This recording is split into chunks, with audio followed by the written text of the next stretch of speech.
சாச்சிட்டான். என் புள்ள நல்லா தர்மகத்தாவை வெட்டி சாச்சிட்டான்.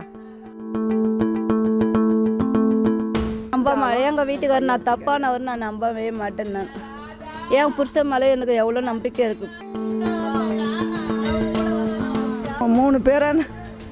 3 பேர் வந்திருக்கிறானுங்க. ஆளுங்க பிடிச்சிக்கினானுங்க. அந்த பிரகாசன்றவன் தான் வெட்டி இருக்கிறான்.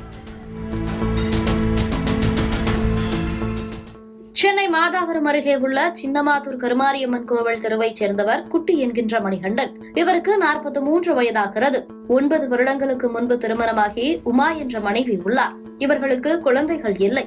மணிகண்டன் தனது வருமானத்திற்காக வெல்டர் வேலை செய்து வருகிறார். இவருடைய மூத்த சகோதரர் தான் முருகேசன். இவர் அதிமுக வட்ட பிரதிநிதியாக உள்ளார். அதே பகுதியைச் சேர்ந்தவர் பிரகாஷ். இவர் லாரி டிரைவராக உள்ளார். பிரகாஷும் மணிகண்டனும் சிறுவயது முதல் நண்பர்கள். இந்நிலையில் தான் பிரகாஷ் தனது மனைவி மணிகண்டனுடன் உறவில் இருப்பதாக சந்தேகம் அடைந்து அடிக்கடி தனது மனைவியுடன் சண்டையிட்டு வந்துள்ளார். இதனால் பிரகாஷின் மனைவி அவரை பிரிந்து தனது தாயார் வீட்டிற்கு சென்று 2 பிள்ளைகளுடன் அங்கு வசித்து வருகிறார். மன உளைச்சல் இருந்து வந்த பிரகாஷ் தனது மனைவி தன்னிடம் சண்டை போட்டுவிட்டு தாய் வீட்டிற்கு சென்றதற்கு மணிகண்டன் தான் காரணம் என நினைத்துக் கொண்டு மணிகண்டனுடன் அடிக்கடி தகராறில் ஈடுபட்டு வந்துள்ளார். இதனால் இதுகுறித்து மணிகண்டன் தரப்பினர் 2 முறை மாதாவரம் பால்பண்ணை காவல் நிலையத்தில் புகார் அளித்துள்ளனர். இந்நிலையில் நேற்றைய தினம் மணிகண்டன் தனது வீட்டின் அருகே உட்கார்ந்திருந்த போது பிரகாஷ் தனது 2 நண்பர்களுடன் வந்து மணிகண்டனை சரம் மாறியாக வெட்டிவிட்டு தப்பிச் சென்றுள்ளார்.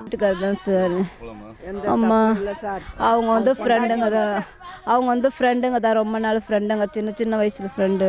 இப்போ ஆகுது 30 வயசு 40 வயசு ஆகுது. இப்போ வந்து அவங்க பொண்டாட்டி வச்சுக்கிறேன்னு சந்தேகப்பட்டு கொஞ்ச நாள் பிரச்சனை ஆயிடுச்சு. நாங்களும் 2 தடவை கம்ப்ளைண்ட் கொடுத்தோம். அதுக்கப்புறமா அந்த ஆள் வந்து சொல்லிட்டு போகிறேன், நான் போடாத விட மாட்டேன்னு சொல்லிட்டு போயிட்டாரு. அதுக்கப்புறம் கொஞ்ச நாள் எந்த பிரச்சனையும் இல்லாமல் இருந்தது, ஒரு 20 நாள். இப்போ திருப்பியும் திடீர்னு இந்த மாதிரி ஆயிடுச்சு சார். என்ன பிரச்சனை எனக்கு ஒன்றுமே தெரியல.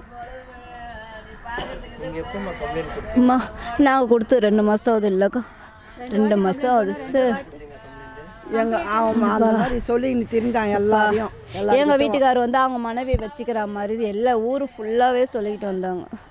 அதனால நான் போய் கம்ப்ளைண்ட் கொடுத்தோம். கிடையாது. ஆனால் எங்கள் வீட்டுக்காரர் அந்த மாதிரி ஆளே கிடையாது.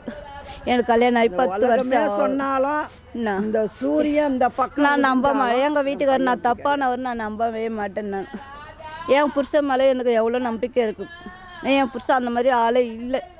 ஐயோ என் புருஷன் உடனே உயிர் போயிடுச்சு. என் புருஷனுக்கு உயிர் போகிற இதுவே கிடையாது. என் புருஷன் குண்டா பாடியாக இருப்பார், அந்த இதுவே கிடையாது. இன்னும் ஒல்லியாக இருந்தால் கூட உயிர் போயிடும்னு சொல்லுவாங்க. அந்த மாதிரி வெட்டி போட்டு போய்க்கிறானுங்களே. நான் யாருக்கு நான் என்ன சொல்ல? எனக்கு குழந்தை இல்லை, ஒன்றும் இல்லை. என் புருஷனும் என்னை விட்டு போயிட்டான். நான் யாரை நம்பி நான் என்ன பண்ணுறது? இதுகுறித்து அக்கம் பக்கத்தில் இருந்தவர்கள் மாதாவரம் பால்பண்ணை போலீசாருக்கு தகவல் தெரிவித்ததை தொடர்ந்து சம்பவ இடத்திற்கு வந்த மாதாவரம் பால்பண்ணை போலீசார் ரத்த வெள்ளத்தில் கிடந்த மணிகண்டனை மீட்டு ஸ்டான்லி அரசு மருத்துவமனையில் அனுமதித்தனர். அங்கு தீவிர சிகிச்சை அளித்து வந்த நிலையில் இன்று அதிகாலை சிகிச்சை பலனின்றி மணிகண்டன் உயிரிழந்தார். இதனையடுத்து கொலை முயற்சி வழக்கு பதிவு செய்திருந்த காவல்துறையினர் அவ்வழக்கை கொலை வழக்காக மாற்றி 3 தனிப்படைகள் அமைத்து குற்றவாளிகளை தேடி வருகின்றனர்.